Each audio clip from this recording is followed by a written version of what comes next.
Bismillahirrahmanirrahim.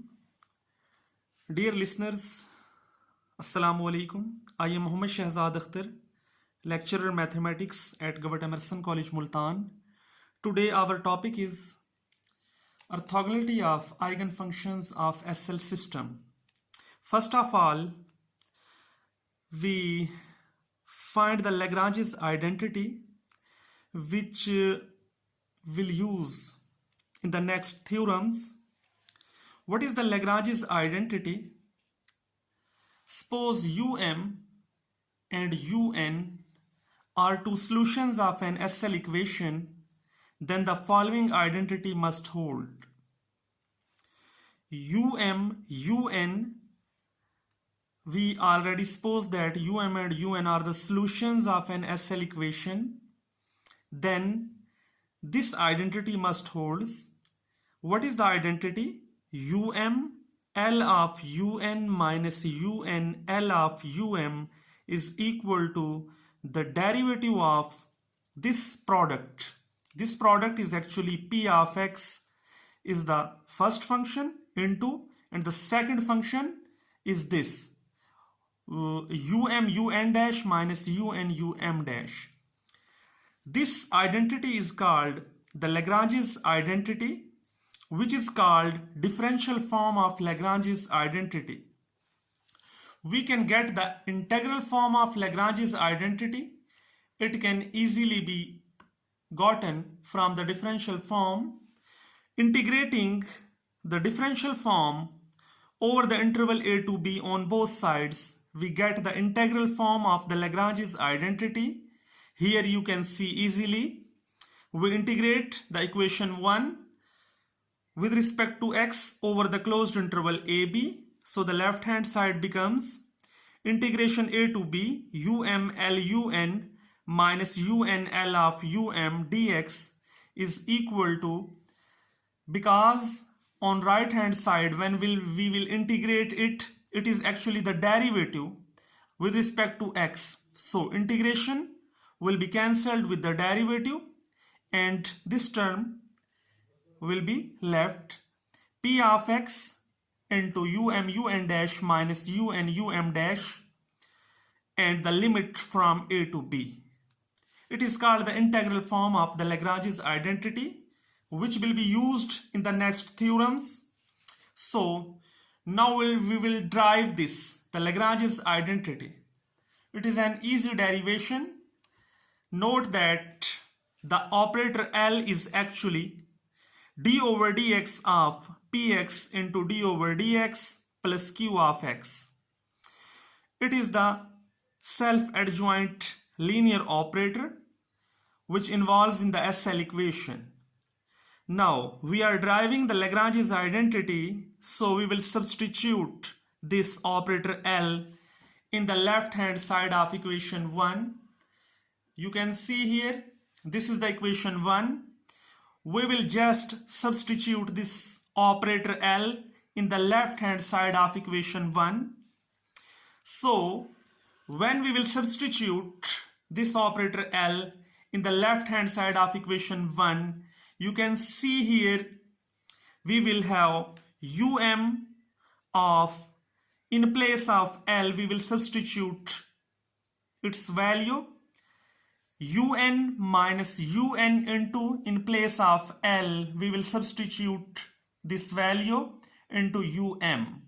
Now we will simplify. This will be equal to um. Now this is actually the operator L. This operator will be applied on un. Here note that um and un are the functions of x. Um and un are the solutions of SL equation. So when this operator will be applied on un, we will get this term d over dx px into dun over dx plus qx un, because this is an operator. Similarly, minus un, this operator will be applied on the function which is the function of x. We will get the term inside the square bracket d over dx of px dum over dx plus qx um.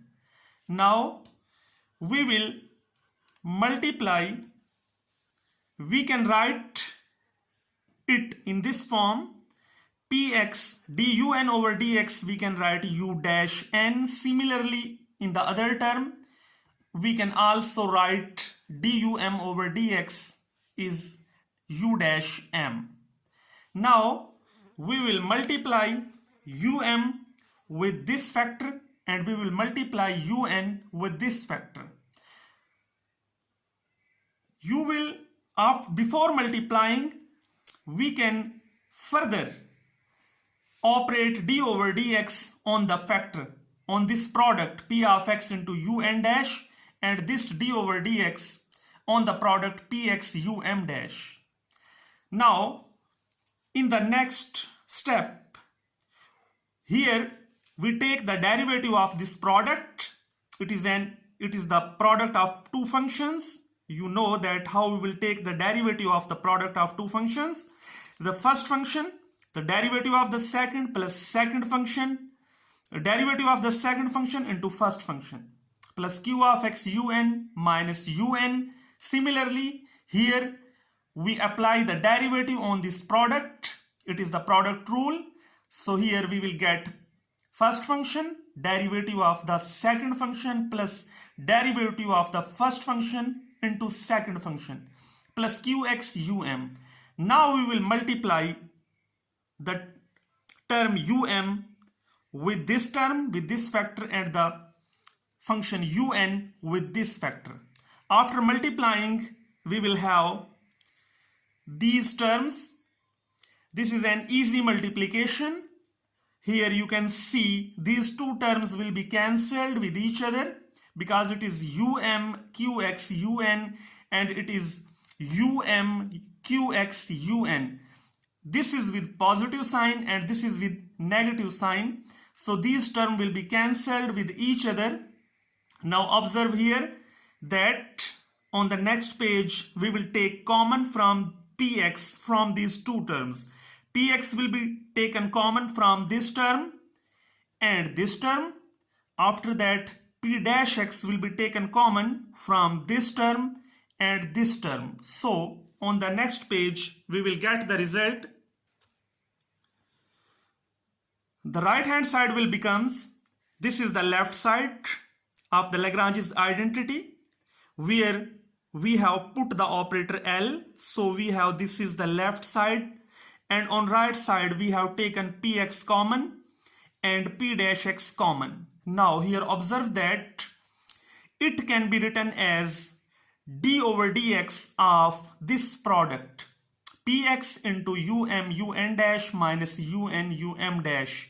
It is an easy exercise.